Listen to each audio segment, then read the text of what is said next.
अस्सलाम वालेकुम मेरे भाई दोस्तों। अभी तक जो हमने पढ़ा वो था मोशन इन वन डायमेंशन, सही है। तो अभी जो हम नया चैप्टर स्टार्ट करने जा रहे हैं वो है मोशन इन टू डायमेंशन। और मोशन इन टू डायमेंशन दो तरीके की होती है, एक होता है प्रोजेक्टाइल मोशन और एक होता है सर्कुलर मोशन।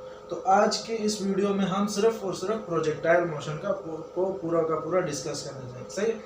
प्रोजेक्टाइल मोशन एक टू डायमेंशनल मोशन है जिसमें बॉडी एक्स एक्सिस में भी जा रही होती है और वाई एक्सिस में भी जा रही होती है, सही। तो अगर हम इसकी डेफिनेशन को देखें, प्रोजेक्टाइल मोशन को हम एक दूसरा नाम भी देते हैं सेमी सर्कुलर मोशन, सही है। सेमी सर्कुलर मोशन क्यों कहते हैं अभी मैं आपको आगे बताऊंगा। भाई डेफिनेशन क्या है कि भाई जब बॉडी फेंकी जाए, सही, जब बॉडी को फेंका जाए तो वो कुछ ना कुछ एंगल बनाएगा, सही, कुछ ना कुछ एंगल थीटा बनाएगा। और वो थीटा के लिए एक शर्त है कि भाई जो थीटा हो वो 0 से ज्यादा होना चाहिए, सही है। लेकिन थीटा खुद 90 से कम होना चाहिए। थीटा 0 से ज्यादा होगा लेकिन 90 से कम होगा, सही है। और मूव फ्रीली मूव करे under the action of gravity, तो उस मोशन को हम क्या कहेंगे कि भाई प्रोजेक्टाइल मोशन। क्या है भाई कि भाई जब हमने किसी बॉडी को फेंका और उसने कुछ एंगल बनाया, वो एंगल कितना था, 0 से ज्यादा और 90 से कम, और वो फ्रीली मूव कर रहा था ग्रेविटी के एक्शन में, सही है। ग्रेविटी की वजह से फ्रीली मूव कर रहा था, तो उस मोशन को हम कहते हैं भाई प्रोजेक्टाइल मोशन, सही। तो इसकी एक दूसरी डेफिनेशन भी है, लेकिन ये दूसरी डेफिनेशन मैं आपको थोड़ी देर बाद समझाऊंगा। इसके एग्जांपल में जैसे motion of a football kicked bye a footballer, जैसे कोई फुटबॉलर किसी फुटबॉल को किक मारे तो वो जिस तरीके का वो मोशन करता है तो उसको हम कहते हैं प्रोजेक्टाइल मोशन, सही। बिल्कुल आधा सर्कल बना रहा होता है वो, जिस तरीके से मिसाइल हम फायर करते हैं, सही। तो ये सारे के सारे एग्जांपल है प्रोजेक्टाइल मोशन के। अब आ जाता है भाई कुछ बेसिक कॉन्सेप्ट्स है सर प्रोजेक्टाइल मोशन के some basic concepts projectile motion के हवाले से।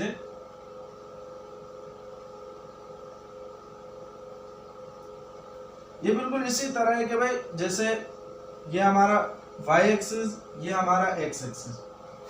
इसको एक और नाम अगर मैं दूं तो ये मेरा 0 डिग्री है, सही है। और ये लाइन मेरी 90 डिग्री पे, सही है।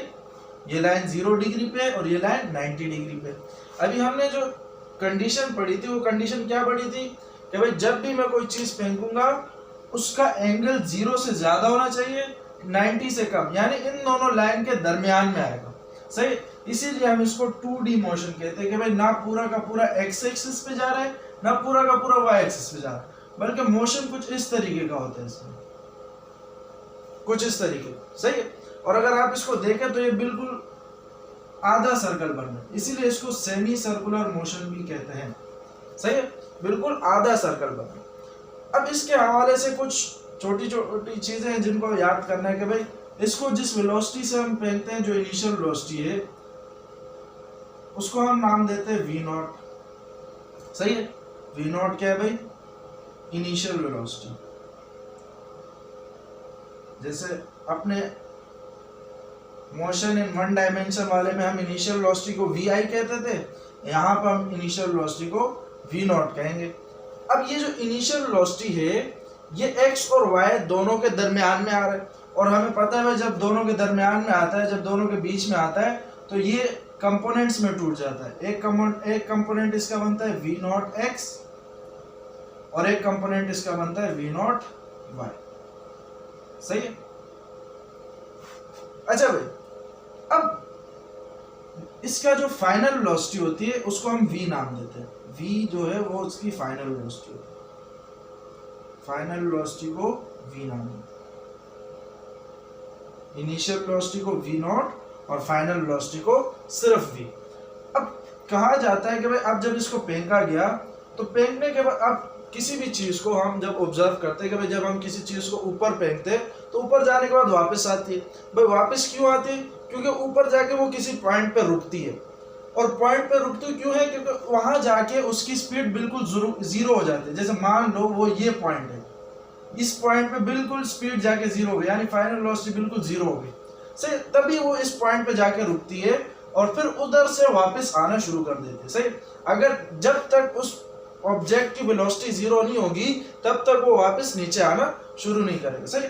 तो वो पॉइंट जिस पे इस ऑब्जेक्ट की वेलोसिटी बिल्कुल जीरो हो जाए, उस पॉइंट तक की हाइट को हम कहते हैं भाई, जमीन से लेकर उस पॉइंट तक की हाइट को हम कहते हैं मैक्सिमम हाइट, एच मैक्स। तो एच मैक्स हमारा क्या है भाई, मैक्सिमम हाइट।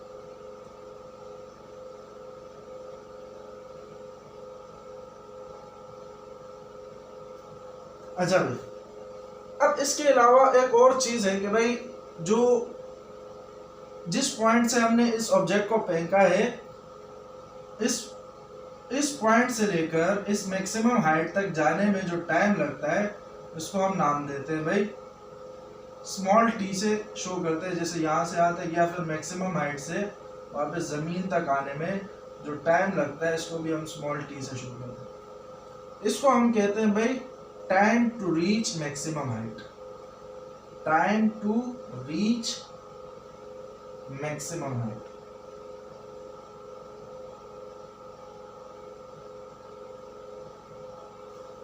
सही है। अच्छा भाई, पूरा जमीन के एक पॉइंट से लेकर दूसरे पॉइंट तक पहुंचने में ये जो पूरा का पूरा अगर जो हम टाइम कैलकुलेट करें, तो इसको मैं किसी और अल्फाबेट से शुरू करूं, कैपिटल टी से करूं। सही। तो इस टाइम को हम कहते हैं total time of flight, total time of flight. अच्छा, यहाँ पे मैंने थीटा लिखना भूल गया। सही। अब यहाँ पे अगर देखो तो थीटा जो है ना बिल्कुल 0 से ज्यादा है और 90 से कम है। सही है। तो ये कुछ बेसिक कॉन्सेप्ट्स हैं, ये आप लोगों ने याद करने पड़ेंगे। अब इनमें से हम ये जो time to reach maximum height, इसके लिए रिलेशन डिराइव करते हैं, मैक्सिमम हाइट के लिए रिलेशन डिराइव करते हैं, टोटल टाइम ऑफ फ्लाइट के लिए करते हैं। और एक और चीज है कि भाई जिस पॉइंट से उड़ा, अब जिस पॉइंट से हमने इसको फेंका और जिस पॉइंट पे जाके गिरा, तो यहां से वहां तक का जो फासला होता है, जिसको हम रेंज का नाम देते हैं। सही। तो इसके लिए भी हम रिलेशन कैलकुलेट करेंगे, रेंज। सही। इस लेक्चर में टोटल हम 4 रिलेशंस कैलकुलेट करेंगे, एक मैक्सिमम हाइट के लिए, एक time to reach maximum height, total time of flight और रेंज के लिए। सही है। अच्छा भाई, तो दूसरी डेफिनेशन जो मैंने आपको समझानी थी वो ये थी कि भाई अब आपको समझ तो आ ही गया कि भाई वेलोसिटी के 2 कंपोनेंट्स बन गए।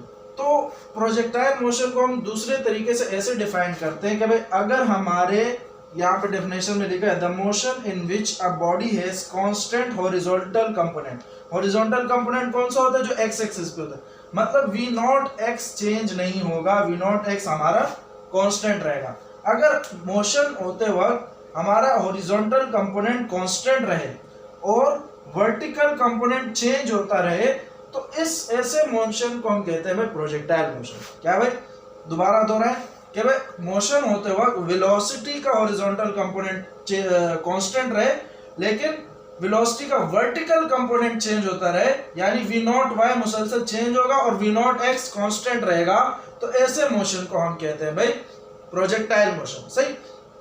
अब इसके लिए कुछ एजम्पशंस लगती है। सही। वो एजम्पशंस ये हैं कि भाई, हाँ भाई, तो वो एजम्पशंस 3 एजम्पशंस हैं कि भाई अगर हम चाहें कि भाई हमारे वेलोसिटी का हॉरिजॉन्टल कंपोनेंट चेंज ना हो और वर्टिकल कंपोनेंट चेंज होता रहे, तो उसके लिए 3 एजम्पशंस हैं। सही है। एजम्पशंस क्या है भाई? वो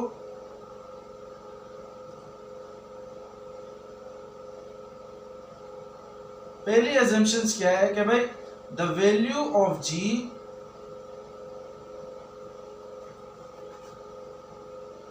will be constant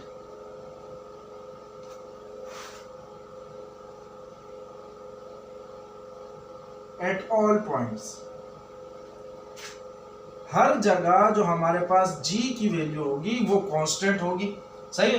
हालांकि ऐसा होता नहीं, हर जगह g की वैल्यू एक नहीं आती बल्कि चेंज होती रहती है, लेकिन हम अपनी स्टडी के लिए, हम अपनी आसानी के लिए कि भाई कुछ ना कुछ एजम्पशंस करते रहते हैं। सही है।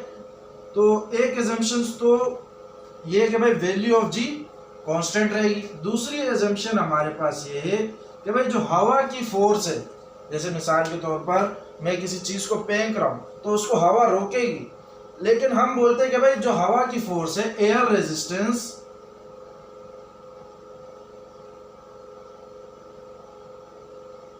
will not affect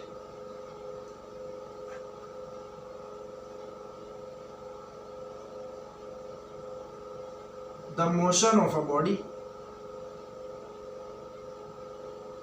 दूसरी assumption भी हमने लगा ली भाई कि जो हवा की फोर्स है वो हमारे बॉडी के जो हमने ऑब्जेक्ट फेंका है उसके मोशन पे बिल्कुल भी फर्क नहीं डालेगी। सही है, ये तो हमारी दूसरी एजम्पशन है। और तीसरी एजम्पशन है ये है कि भाई rotation of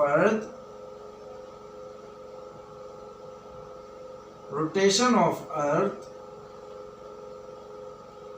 will not affect the motion of body।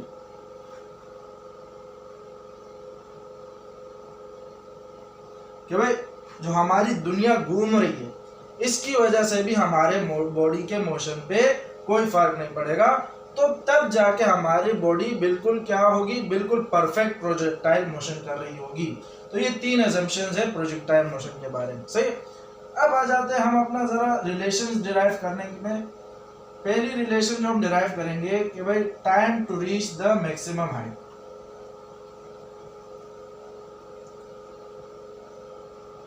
पहली रिलेशन हम डिराइव कर लेते हैं भाई टाइम टेकन बाय प्रोजेक्टाइल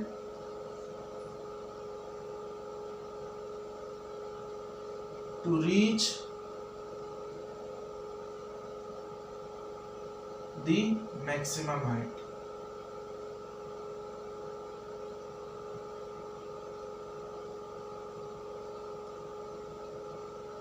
अच्छा भाई यहाँ पे जरा मैं दोबारा इस डायग्राम को बना लेता हूँ कि भाई ये हमारा y एक्सिस, ये हमारा x एक्सिस, या इसको हम 0 डिग्री 90 डिग्री भी कह दें, ये हमारा सेमी सर्कुलर यानी प्रोजेक्टाइल मोशन हो गया। ये हमारा इनिशियल वेलोसिटी का v नॉट का ये x कंपोनेंट को v नॉट x, और ये y component v not y। सही है, और जिस पॉइंट पे जाके वेलोसिटी 0 हो जाए वहां से लेकर ग्राउंड तक के डिस्टेंस को हमने क्या नाम दिया था, h max। सही है, और वहां की जो वेलोसिटी थी उसको हमने क्या कहा था भाई, फाइनल वेलोसिटी। अच्छा भाई, यहाँ से लेकर यहाँ तक मैक्सिमम हाइट तक पहुंचने में जो टाइम लगा उसको हमने क्या नाम दिया था भाई, time to reach maximum height. सही, अब इसके लिए हमने रिलेशन डिराइव करना। इसके लिए जो हम रिलेशन डिराइव करेंगे वो निकालेंगे भाई फर्स्ट इक्वेशन ऑफ मोशन। हमें पता है भाई first equation of motion Vf is equal to Vi plus AT। सही, अब Vf मेरे पास यहाँ पे क्या है, Vf को हमने लिया हुआ है भाई V के बराबर, और जो कि मेरे पास बराबर है 0 के। Vi हमारे पास पता है, हमें पता है भाई Vi किसके बराबर है। अच्छा, Vi कौन सा लेंगे, V नॉट x लेंगे या V नॉट y लेंगे। अभी मैंने आपको पिछली डेफिनेशन में बताया कि भाई हमारा V नॉट x कांस्टेंट है, ये चेंज ही नहीं हो रहा। तो जो चेंज हो रहा है वो कौन सा है भाई, V नॉट y। हमने रिलेशन कौन सा लगाया, फर्स्ट इक्वेशन ऑफ मोशन। ये वो इक्वेशन ऑफ मोशन है जिसमें वेलोसिटी चेंज होती रहती है। सही है, और जिसमें वेलोसिटी कांस्टेंट होती है वो हमारे पास ये इक्वेशन है, s is equal to v multiply by t। इसमें वेलोसिटी कांस्टेंट होती है, और ये जो तीन इक्वेशन ऑफ मोशन है इसमें वेलोसिटी कांस्टेंट नहीं होती। मतलब इसमें वेलोसिटी आपने वो लगानी है जो मुसलसल चेंज हो रही है। और चेंज कौन सी वेलोसिटी हो रही है हमारे पास, हमने अभी डेफिनेशन में पढ़ा कि भाई x कंपोनेंट चेंज नहीं होगा, y कंपोनेंट चेंज होगा। तो इनिशियल वेलोसिटी जो मेरे पास आएगी वो आएगी v नॉट y। सही है, बाकी क्या बचा, a की जगह भाई ऊपर नीचे वाला मोशन है तो g आएगा, और ग्रेविटी के मुखालिफ जा रही है तो इसलिए माइनस g, और टाइम का तो टाइम ही रहेगा। तो जरा इसको कैलकुलेशन कर लेते हैं भाई।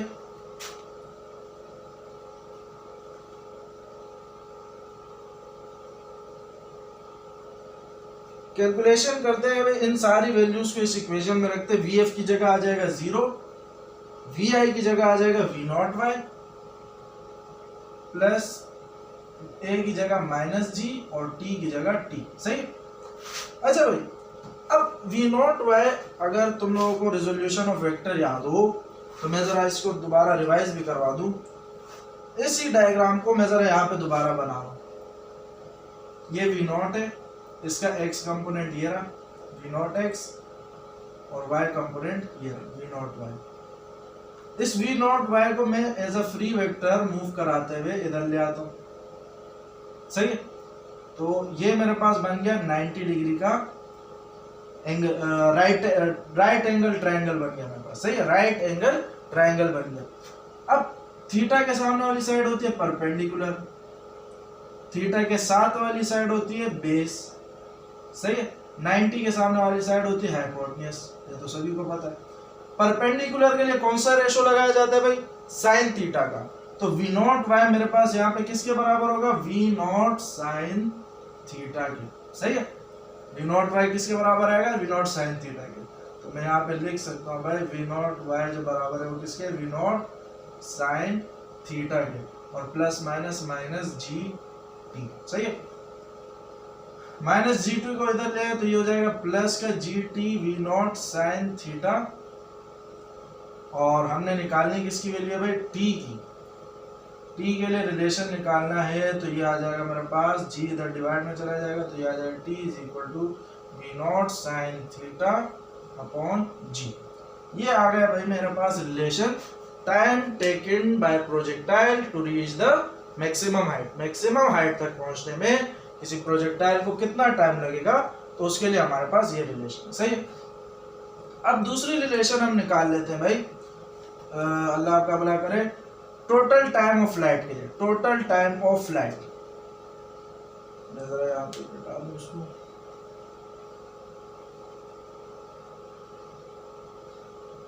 Total time of flight.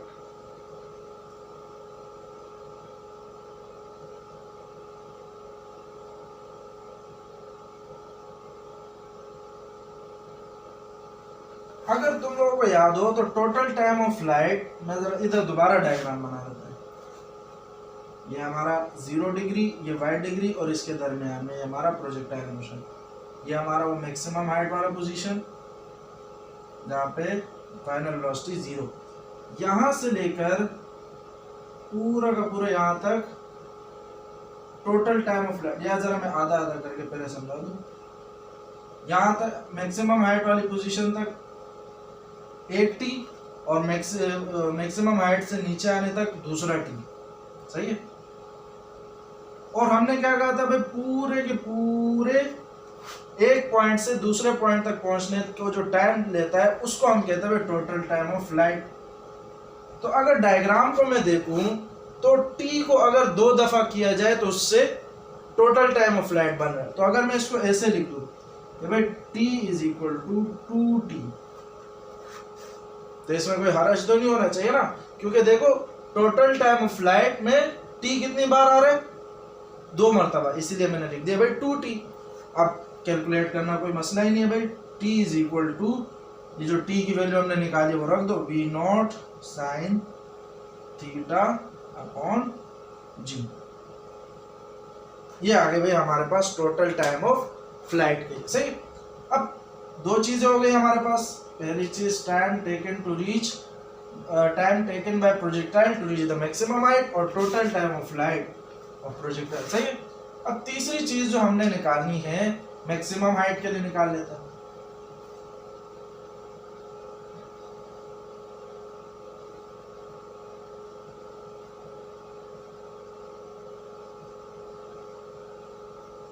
अच्छा भाई, मैक्सिमम हाइट,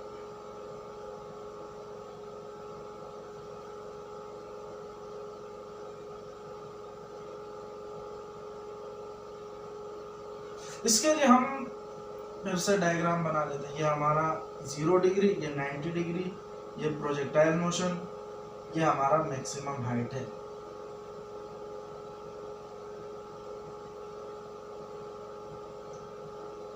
और यहाँ पे आके हमारे पास फाइनल वेलोसिटी 0 हो जाती है। यहाँ हमारी इनिशियल वेलोसिटी वी नॉट, इसका x component we not x, y component we not y होता है हमारे पास, सही है। और बाकी क्या बचा, टोटल मैक्सिमम हाइट तक पहुंचने में जो टाइम लगा वो कितना है भाई, स्मॉल t, सही है, जिसकी वैल्यू हमारे पास आ चुकी है। इसके लिए हम इक्वेशन नंबर 3 अगर आप लोगों को याद हो, 2as is equal to V F square minus V I square, ये इक्वेशन लगाते हैं। सही है। अब s की जगह क्या आ जाएगा, डिस्टेंस कौन सा है हमारे पास, h मैक्स, और a की जगह माइनस जी, ऊपर नीचे की बात हो रही है और ग्रेविटी के अगेंस्ट जा रहा है।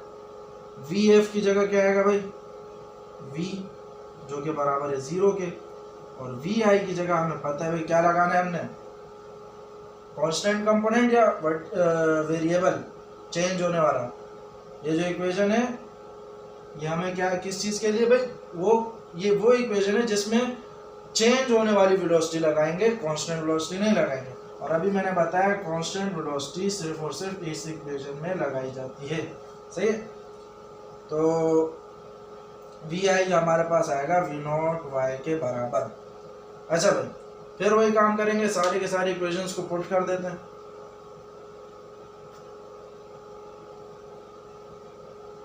सारी की सारी इक्वेशंस को अब अगर हम पुट करेंगे तो ये मेरे पास आ जाएगा कुछ इस तरीके से, 2 minus G H max is equal to V F जो है हमारे पास 0 के बराबर है, प्लस माइनस वी आई जो है हमारे पास वो है वी नॉट वाई के बराबर। और अभी हमने निकाला भाई वी नॉट वाई किसके बराबर होता है, हाँ भाई, वी नॉट वाई बराबर होता है वी नॉट साइन थीटा के। सही है। और माइनस का 2g को इधर ले आता है,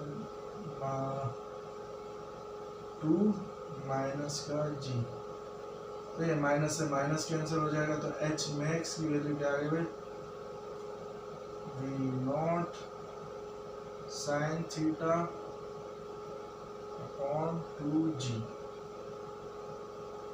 सही है। ये आ गई हमारे पास मैक्सिमम हाइट की वैल्यू। अब जो आखिरी चीज हमारे पास रहेगी वो रहेगी भाई रेंज। रेंज के लिए वैल्यू कैलकुलेट कर लेते हैं।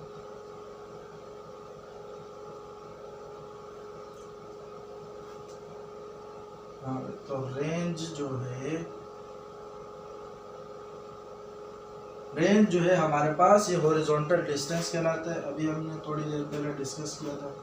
तो ये मेरा 0 डिग्री, ये 90 डिग्री, इसके बीच में मोशन, ये इनिशियल वेलोसिटी v नॉट, इसका x component v naught x और इसका y component v not y। अच्छा भाई, यहाँ तक का जो डिस्टेंस है मतलब पूरा का पूरा हॉरिजॉन्टल डिस्टेंस क्या कहलाता है हमारे पास, रेंज कहलाता है। अब जो ये रेंज जो है अगर मैं इसको देखूं तो इसमें मेरे पास v नॉट x लग रहा है कि नहीं लगा। ये देखो r भी हॉरिजॉन्टल है यानी x एक्सिस में, और v नॉट x भी हॉरिजॉन्टल है यानी x एक्सिस में। तो और v नॉट हमारे पास कांस्टेंट है, कांस्टेंट वेलोसिटी, और कांस्टेंट वेलोसिटी के लिए अभी मैंने आपको बताया हम ये वाली इक्वेशन लगाएंगे। तो इसके लिए हम लगाएंगे भाई s is equal to v multiply by t। सही है। s मेरे पास यहाँ पर मुझे पता है भाई s जो r है, डिस्टेंस हम यहाँ पे r ले रहे हैं। v हमारे पास है v नॉट x, और t की भी वैल्यू है हमारे पास। t की वैल्यू क्या थी भाई, t की वैल्यू क्या थी, v naught sine theta upon g। सही है। तो t की वैल्यू हमें पता है भाई v naught sine theta upon g, यही वैल्यू थी ना। अच्छा भाई, इसको जरा इस इक्वेशन में रख देते हैं। तो ये आ जाएगा r इज इक्वल टू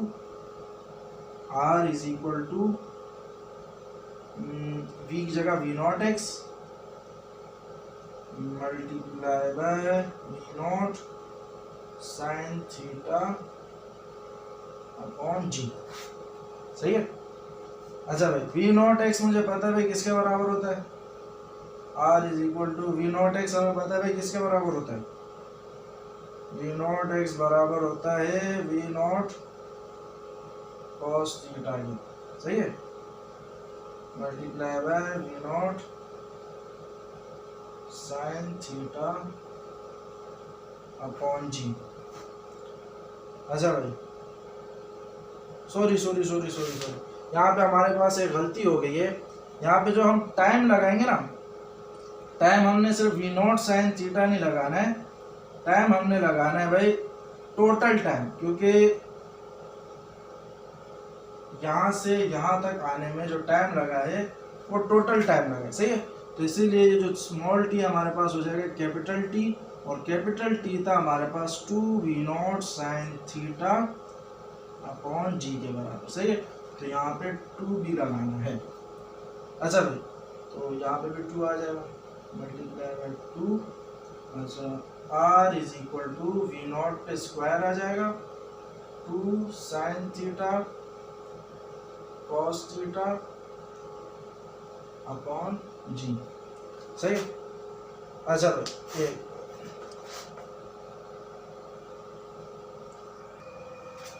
अच्छा भाई, तो 2 साइन थीटा कॉस थीटा हमारे पास बराबर होता है किसके भाई?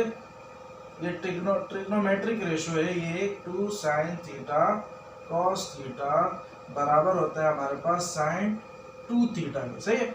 तो इसकी जगह में ये लिख दूंगा, तो ये आ जाएगा R is equal to V naught का square sine 2 theta upon G, सही है। तो ये आ गए इसके लिए भी रिलेशन, सही है। इसको जरा एक मरतबा दोबारा समझ ले भाई कि s is equal to V multiply by T क्यों लगाया? क्योंकि हमारे पास जो अल्लाह का भला करे रेंज जो है वो x एक्सिस पे, और x एक्सिस पे जो वेलोसिटी लग रही है वो कांस्टेंट वाली वेलोसिटी लग रही है, इसीलिए हमने ये इक्वेशन लगाई।